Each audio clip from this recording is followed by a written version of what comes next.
அனைவருக்கும் வணக்கம். நான் உங்க டாக்டர் சகுல் ராமானுஜ முகுந்தன். போன வீடியோல நாம டயப்பர் குழந்தைங்களுக்கு யூஸ் பண்றதுனால என்னென்ன பிரச்சனைகள் ஏற்படலாம், அப்படி நீங்க டயப்பர் யூஸ் பண்ணியே ஆகணும் அப்படின்னா அதை சரியான முறையில எப்படி யூஸ் பண்ணணும் அப்படின்றத பத்தி டீட்டெயிலா பார்த்தோம். இன்னைக்கு நாம டிஸ்போசபிள் டயப்பரையும் கிளாத் டயப்பர் அப்படின்னு சொல்லக்கூடிய துணி டயப்பரையும் கம்பேர் பண்ண போறோம். கம்பேர் பண்ணி எது பெஸ்ட் அப்படின்னு சொல்லிட்டு பார்க்க போறோம். அதுக்கப்புறமா இந்த கிளாத் டயப்பரை சரியான முறையில எப்படி யூஸ் பண்ணணும்ன்றத பத்தியும் டீட்டெயிலா பார்க்க போறோம். வாங்க வீடியோக்குள்ள போலாம்.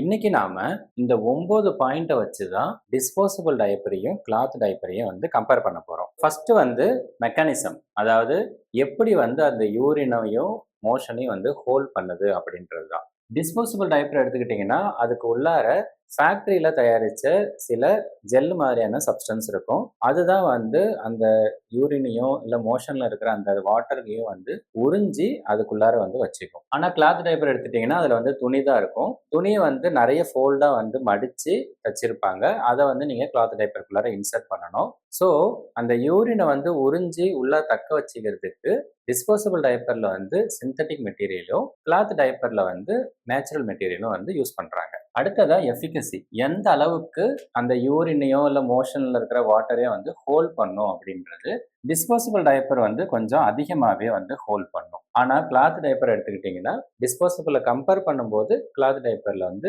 கம்மியாக தான் ஹோல்டிங் கெப்பாசிட்டி இருக்கும். அடுத்ததாக கெமிக்கல்ஸை பொறுத்த வரைக்கும் டிஸ்போசபிள் டயப்பரில் நம்ம போன வீடியோவிலே பார்த்தோம், நிறைய கெமிக்கல்ஸ் ஆட் பண்ணுவாங்க. ஆனால் கிளாத் டயப்பரில் உங்களுக்கு துணி தான் இருக்கும். ஸோ அதில் பெருசாக கெமிக்கல்ஸ் எதுவுமே ஆட் பண்ண மாட்டாங்க. அடுத்ததாக ரேஷ் வர்றதுக்கான சான்சஸ் எடுத்துக்கிட்டோம் அப்படின்னா டிஸ்போசபிள் டயப்பர் யூஸ் பண்ணும்போது ரேஷ், அதாவது டயப்பர் ரேஷ் வர்றதுக்கான சான்ஸ் ரொம்ப அதிகம். ஆனால் அதே கிளாத் டயப்பரில் சான்ஸ் கம்மி. இந்த விஷயத்தை ஞாபகம் வச்சுக்கோங்க. கிளாத் டயப்பர் யூஸ் பண்ண டயப்பர் ரேஷே வராது அப்படின்னு கிடையாது. அதை நீங்கள் சரியான முறையில் யூஸ் பண்ணலை அப்படின்னா கண்டிப்பாக ரேஷ் வரும். ஆனால் கம்பேர் பண்ணும்போது டிஸ்போசபிள் டயப்பரை விட கிளாத் டயப்பரில் ரேஷ் வர்றதுக்கான சான்ஸ் கம்மி. அதே மாதிரி இன்ஃபெக்ஷன் எடுத்துக்கிட்டிங்க அப்படின்னா டிஸ்போசபிள் டயப்பர் யூஸ் பண்ணுறதுனால இன்ஃபெக்ஷன் நிறைய வர்றதுக்கு சான்ஸ் இருக்குது. ஆனால் அதே கிளாத் டயப்பர் யூஸ் பண்ணும்போது இன்ஃபெக்ஷன் வர்றதுக்கான சான்ஸ் கம்மி. அடுத்ததாக டாய்லெட் ட்ரைனிங், போன வீடியோலேயே பார்த்தோம். 2 வயசுக்கு அதிகமாக இருக்கிற குழந்தைங்களுக்கு நீங்கள் டயப்பர் யூஸ் பண்ணீங்க அப்படின்னா அவங்களுக்கு டாய்லெட் ட்ரைனிங் பழக்கப்படுத்துறது ரொம்பவே கஷ்டம். அது நீங்கள் டிஸ்போசபிள் டயப்பர் யூஸ் பண்ணாலும் சரி, கிளாத் டயப்பர் யூஸ் பண்ணாலும் சரி, ரெண்டுமே சேம் தான். நீங்கள் டிஸ்போசபிள் டயப்பர் யூஸ் பண்ணால் டாய்லெட் ட்ரைனிங் பழக்க முடியாது, இல்லை கிளாத் டயப்பர் யூஸ் பண்ணால் ஈஸி அப்படிலாம் கிடையாது. இந்த விஷயத்தில் ரெண்டுமே சேம் தான். 2 வயசுக்கு அப்புறமா நீங்கள் டயப்பர் யூஸ் பண்ணுறீங்க அப்படின்னா கண்டிப்பாக நீங்கள் எந்த டயப்பர் யூஸ் பண்ணாலும் டாய்லெட் ட்ரைனிங் பண்ணுறது கஷ்டம் தான். அடுத்ததாக காஸ்ட், போன வீடியோலேயே பார்த்தோம். டிஸ்போசபிள் டயப்பர் நீங்கள் ஒரு நாளைக்கு ஆவரேஜாக இப்போ 4 டயப்பர் யூஸ் பண்ணுறீங்கன்னா ஒரு வருஷத்துக்கு 15,000 20,000 வரைக்கும் செலவாகும் அப்படின்னு. பட் கிளாத் டயப்பரை பொறுத்த வரைக்கும் அட்வான்டேஜ் என்னன்னா நீங்கள் டெய்லி அதை வாஷ் பண்ணி காய வச்சு திருப்பி யூஸ் பண்ணிக்கலாம். ஸோ நீங்கள் ஒரு குழந்தைக்கு 7 நாளைக்கு 7 டயப்பர்னு கணக்கு வச்சு நீங்கள் வாங்கினா கூட ஆவரேஜாக பார்த்தீங்கன்னா ஒரு 5,000 தான் ஆகும் ஒரு வருஷத்துக்கு. ஏன்னா நீங்கள் ஆரம்பத்தில் வாங்குற அந்த 7 டயப்பர் தான் அதையே நீங்கள் ஒரு வருஷத்துக்கு யூஸ் பண்ணிக்கலாம். இன்னும் சொல்ல போனால் நீங்கள் ப்ராப்பராக வாஷ் பண்ணி யூஸ் பண்ணுறீங்க அப்படின்னா அடுத்த குழந்தைக்கு கூட அதை நீங்கள் வச்சுக்கிட்டு யூஸ் பண்ணலாம். ஸோ டிஸ்போசபிள் டயப்பரோட கிளாத் டயப்பர் காஸ்ட் எஃபெக்டிவ். அடுத்ததாக எக்கோ ஃப்ரெண்ட்லி, அதாவது சுற்றுச்சூழலுக்கு உகந்தது அப்படின்னு பார்த்தீங்கன்னா கிளாத் டயப்பர் தான். ஏன்னா போன வீடியோலேயே பார்த்தோம், டிஸ்போசபிள் டயப்பர் யூஸ் பண்ணுறதுனால சுற்றுச்சூழலுக்கு எக்கச்சக்க கெடுதல் இருக்குது. அது மக்கி போகிறதுக்கு பல வருஷங்கள் ஆகும். அது வரைக்கும் அது குப்பையாக தான் இருக்கும். சப்போஸ் அதை எரிக்கிறாங்கன்னா அதுலேருந்து நச்சு புகைகள் வெளியாகும். அதனாலேயும் இஷ்யூஸ் வரலாம். இல்லை நீங்கள் அதே அப்படியே குப்பையில் போடுறீங்கன்னா இப்போ மழைலாம் பெஞ்சதுன்னா அதில் இருக்கிற கெமிக்கல்ஸ் தண்ணியில் கலந்து அது குடிக்கிற தண்ணியில் கலக்கிறதுக்கான ரிஸ்க் கூட இருக்குது. ஆனால் கிளாத் டயப்பரில் அந்த ரிஸ்க் எதுவுமே கிடையாது. அதை நீங்கள் டெய்லி வாஷ் பண்ணி யூஸ் பண்ணுறதுனால சுற்றுச்சூழலுக்கு கிளாத் டயப்பர்னால எந்த பிரச்சனையும் இல்லை.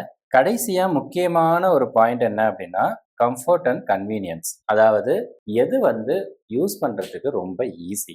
ஆப்வியஸாக டிஸ்போசபிள் டயப்பர் தான். இப்போ நீங்கள் ஃபங்க்ஷனுக்கு போகிறீங்க, இல்லை வெளியில் இப்போ ட்ராவல் பண்ணுறீங்க, பஸ்ஸில் போயிட்டுருக்கீங்க அப்படின்னா டிஸ்போசபிள் டயப்பர் யூஸ் பண்ணும்போது குழந்தை யூரின் போனாலோ இல்லை மோஷன் போனாலோ க்ளீன் பண்ணிவிட்டு தூக்கி போட்டுடலாம். ஆனால் கிளாத் டயப்பரை அது மாதிரி யூஸ் பண்ண முடியாது. சப்போஸ் குழந்தை மோஷன் போயிட்டாங்க அப்படின்னா நீங்கள் ஒன்று அதை அப்போவே வாஷ் பண்ணணும், இல்லை அந்த மோஷன் போன டயப்பரை நீங்கள் சேஃபாக வீட்டுக்கு வச்சுட்டு எடுத்துகிட்டு வரணும். அது கொஞ்சம் அசௌகரியமான ஒரு விஷயந்தான். அந்த விஷயத்துல டிஸ்போசபிள் டைப்பர் வந்து ரொம்ப கம்ஃபர்டபுள். கிளாத் டைப்பர் வந்து அந்த விஷயத்துல வந்து கம்ஃபர்டபுள் கிடையாது. ஸோ ஃபைனலா பார்த்தீங்க அப்படின்னா, மெக்கானிசம் வந்து 2மே சேம் தான்.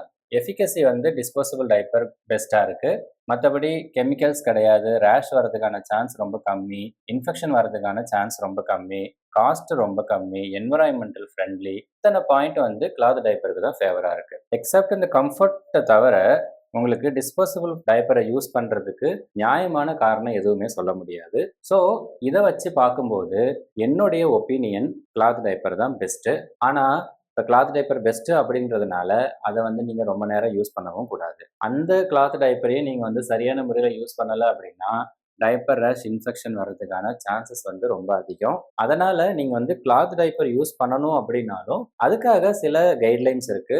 அதுபடி கரெக்டா யூஸ் பண்ணா மட்டும்தான் அது வந்து best as well as safe. அது என்னென்ன அப்படின்றத நம்ம இப்போ பார்க்கலாம். போன வீடியோவில் பார்த்த மாதிரி கிளாத் டைப்பர் யூஸ் பண்றதுக்கும் அதே 5 கிரைட்டீரியா தான் நீங்க ஃபாலோ பண்ணணும். ஃபர்ஸ்ட் வந்து ஏஜ், எந்த வயசுல இருந்து யூஸ் பண்ணலாம். நான் ஏற்கனவே சொன்ன மாதிரி குழந்தை பிறந்து ஒரு மாசம், அதாவது 28 நாள் வரைக்கும் நார்மலா துணி வந்து யூஸ் பண்றீங்க அப்படின்னா அது பெஸ்ட். ஏன்னா குழந்தையோட தோல் வந்து ரொம்ப சாஃப்டா இருக்கும். ஈஸியா வந்து கெமிக்கல்ஸ்னால அலர்ஜி ஏற்படும் போன வீடியோல பார்த்தோம். அது மட்டும் இல்லாம உங்க குழந்தை வந்து யூரின் எப்படி போறாங்க, மோஷன் வந்து எந்த அளவுக்கு ஃப்ரீக்வெண்டா போறாங்கன்றத நீங்க தெரிஞ்சுக்கணும் அப்படின்னா ஃபர்ஸ்ட் 28 டேஸ்க்கு வந்து நீங்க டைப்பர் போடாம இருக்கிறது தான் வந்து நல்லது. ஆனா கிளாத் டைப்பர்ல வந்து கெமிக்கல்ஸ் எதுவும் இல்லை அப்படின்றதுனால நீங்க 15 டேஸ்க்கு அப்புறமாவே கூட யூஸ் பண்ண ஆரம்பிக்கலாம். பட் 28 டேஸ் வரைக்கும் டைப்பரே யூஸ் பண்ணாம இருந்தா நல்லது. சப்போஸ் நீங்க யூஸ் பண்ணி தான் ஆகணும் அப்படின்னா 15 டேஸ்க்கு அப்புறம் கிளாத் டைப்பர் யூஸ் பண்ணலாம். பட் 2 வயசுக்கு கீழே தான் யூஸ் பண்ணணும். 2 வயசுக்கு அதிகமா இருக்கிற குழந்தைங்களுக்கு நீங்க டிஸ்போசபிள் டைப்பர் யூஸ் பண்ணாலும் சரி, கிளாத் டைப்பர் யூஸ் பண்ணாலும் சரி, அவங்களுக்கு டாய்லெட் ட்ரைனிங் பண்றது வந்து ரொம்ப கஷ்டமா இருக்கும். அடுத்ததா எப்போ யூஸ் பண்ணணும்?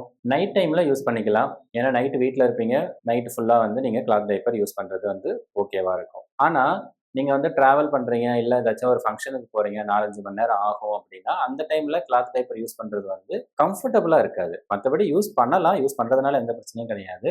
சப்போஸ் மோஷன் போயிட்டாங்கன்னா நீங்க வந்து ஒண்ணு அப்பவே கிளீன் பண்ணணும், இல்ல அது ஒரு பாக்கெட்ல போட்டு வீட்டுக்கு எடுத்துட்டு வரணும். அந்த ஒரு கன்வீனியன்ஸ் இல்லாம இருக்கிறதுனால நீங்க வந்து டிராவல் பண்ணும்போதோ இல்ல ஏதாச்சும் ஃபங்க்ஷனுக்கு அட்டென்ட் பண்ணும்போதோ வந்து நீங்க டிஸ்போசபிள் டைப்பர் யூஸ் பண்ணிக்கலாம்.